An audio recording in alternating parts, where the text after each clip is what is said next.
আসসালামু আলাইকুম, আশা করি ভালো আছেন সবাই। আমার এই হাড় গরুটা মানে কতটা দিন ধরে এরকম সমস্যা, খালি পাতলা পায়খানা করে।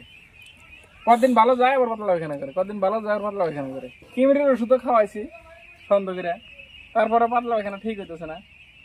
কয়দিন ধরে 3 দিন 4 দিন ধরে লাগাতার পাতলা পায়খানা করতেছে। তার জন্য 2টা ট্যাবলেট খেলাইলাম, ফুলারা বস্ট খেলাইলাম একটা, আর অ্যান্টিজল খেলাইলাম একটা।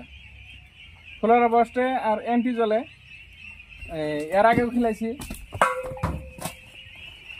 খেলাইছি, তাতে যেটা রেজাল্ট পাইছি মানে 100% রেজাল্ট।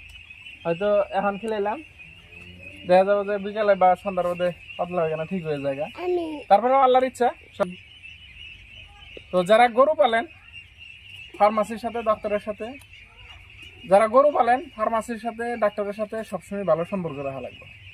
আর আমি কিভাবে ওষুধটা খেলাইলাম ভিডিওর মধ্যে দেখতে পারতেছেন বা ভিডিওতে দেখে থাকেন।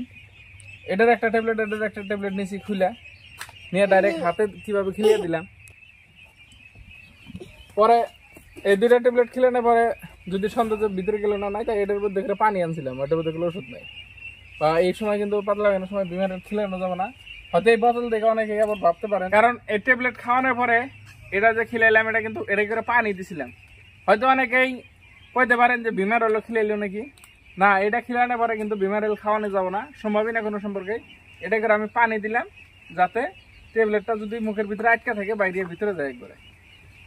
ট্যাবলেটটা জানি মুখের ভিতরে যদি আটকে থাকে ভিতরে ঢুকে জানি পানির দ্বারা, ওই জন্য এটাই করে আমি পানি খেলাইছি।